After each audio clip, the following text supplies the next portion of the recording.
Ladies and gentlemen, welcome to Another World Audiobooks. So happy to have with me here a friend of mine who we're just becoming friends as he has joined the cast of this wonderful audio drama production that we've been doing. So just a huge thank you, first of all, to Alex for coming on the show and for volunteering to play these roles. I really did a wonderful job, and I think everybody can tell you are a professional through and through. So thanks for coming on the show today, Alex. Yeah, not a problem. Happy to be here.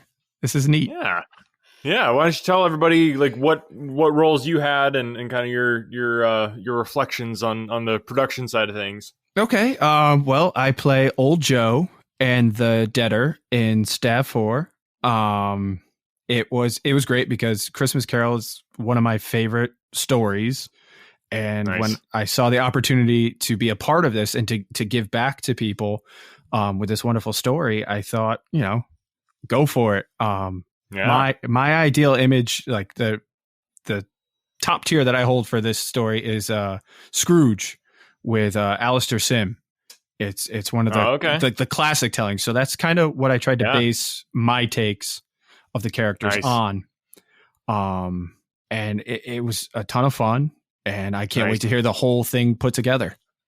Yeah. Oh man, it's come together so well. It's so exciting. That's really interesting because I've had, in doing the cast interviews here, we've heard several different people be like, different experiences with the Christmas Carol and stuff. And that's interesting that's your one that you were working off of. I think it was, maybe it was Harry, the Ghost of Christmas Present, who was saying that the Muppets, I think was his one. So yeah, that's also a good one.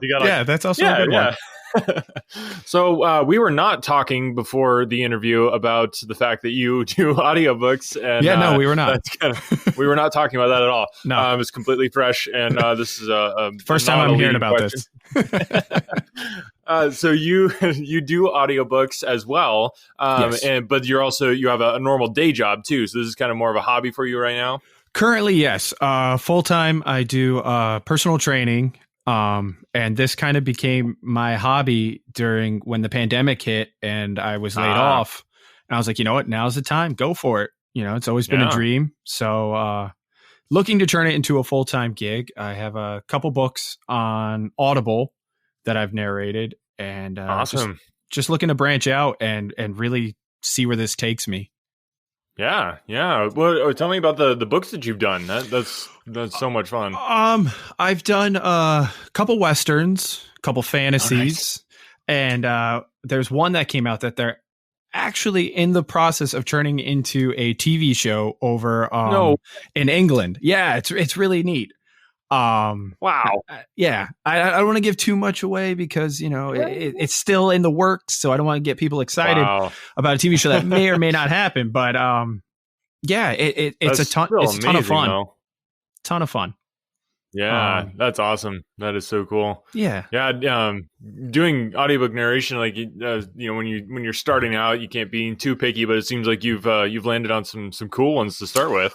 I've gotten really fortunate, really lucky. I kind of approached it with I'm going to take whatever I can get because voiceover work is so competitive. So you kind of take the projects you can get and run with them and hope to build off of that. So I've been really fortunate, got to craft some really cool characters, try out some really fun voices, and nice. See what happens. Yeah, you do just kind of take what comes. That's may or may not be why somebody that I know, who's not necessarily me, has potentially done some Jane Austen fan fiction or not. Either way. No judgment. No judgment. All right. Well, why don't you tell everybody just one of your favorite Christmas memories? That's kind of, this is just the perfect season to be doing this audiobook. And I just love hearing, different people's takes from around the world on what Christmas is like for them. Well, it's a bit of an odd memory, but it's more when we the family goes and gets their tree. There's a hill that we have to go down to get to where all the trees are. And every year for probably the past 20 years, my father brings a sled or a wagon with him, and he rides it down the hill, regardless of whether or not there are people walking on the hill. there are crowds of families taking pictures on the hill. He flies down it, and that's kind of his thing. And we all take bets to see whether or not he's going to fall off or hit somebody. He hasn't yet. 20 years, he has not yet done anything like that. That's a good record. It's a good record. He's actually known at the tree farm as the guy with the wagon. Nice. Yeah. Nice. Well, I guess there's worse things to be known for. So absolutely. Absolutely. I think they have him in the training manual, when they bring in new people, what to look out for. Yeah. But, be prepared for the guy on the sled. Exactly. If this guy comes, tell people to move because he's not going to stop. That's awesome. But getting a tree. I don't know. I know a lot of people, who aren't into that, and that's fine. But it's to everyone's to their such own. a huge part of things. It's like having a tree. And we just recently got ours for our house here for this year, and it's so cool just to be able to sit there and watch the lights. And hard to beat. No, absolutely.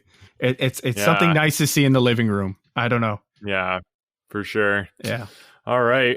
So with the doing audiobook narration and that type of thing, what has been like the funnest parts of that for you? Is it creating the characters? Is it do you do some editing, or are you just kind of just doing that? No, I do all my own editing. Nice. All the vocal processing, everything, rendering. It starts and stops with me.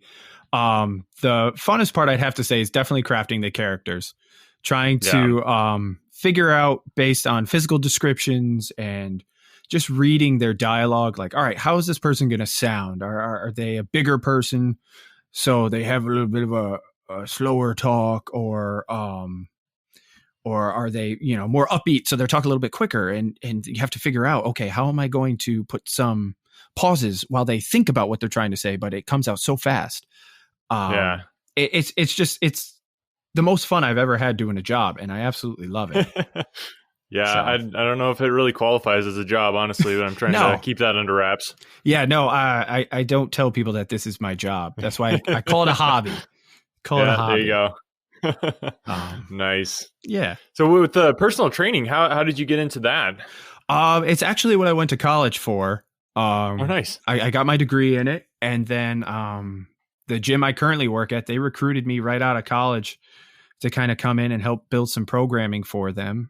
And 12 years later, I'm still there. So it's nice. It's nice. Yeah. I mean, it's a bit slow right now, so that gives me more work to do voiceover work or more time. But but it's not a bad gig. You make your own hours. You go when you want to.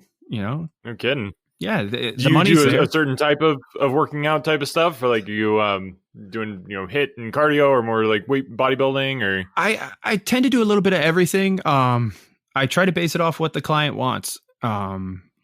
If somebody wants to come in, they want to get strong, then all right, we're going to hit some hardcore strength training. If you want to come in and lose some weight, then you know what, we're going to be running around a lot more and getting the heart rate up. So nice. Yeah. Nice. Sounds like fun.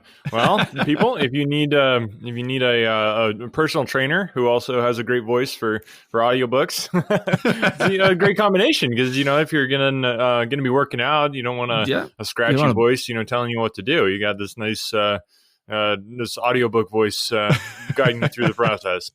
Absolutely. It sounds great when we do the virtual training now. There you go.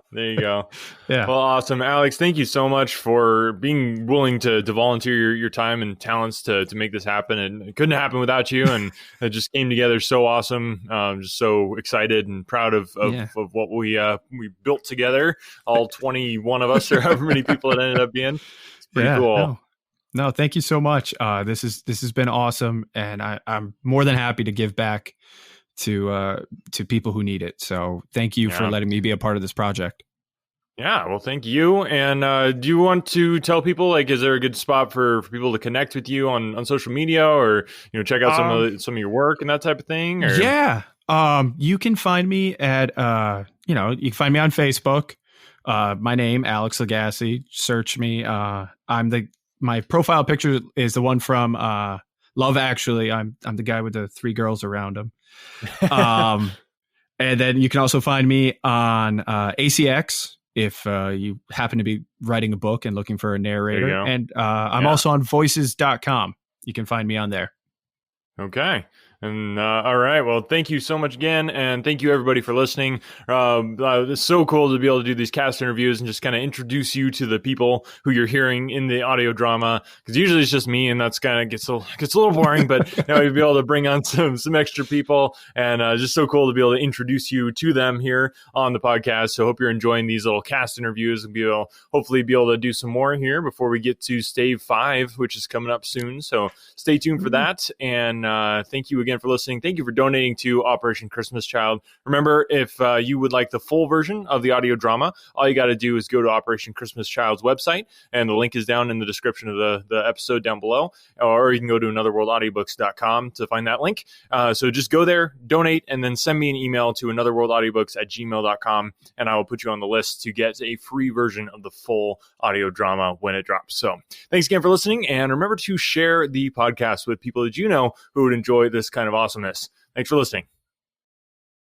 This episode is brought to you by Seed's DSO1 Daily Synbiotic, a 2-in-1 probiotic and prebiotic formulated with 24 clinically and scientifically studied strains to support healthy regularity and your gut, immune, and skin health. Optimize your gut health. Visit seed.com/Spotify with code Spotify for 30% off your first month of Seed's DSO1 Daily Synbiotic. These statements have not been evaluated by the Food and Drug Administration. This product is not intended to diagnose, treat, cure, or prevent any disease.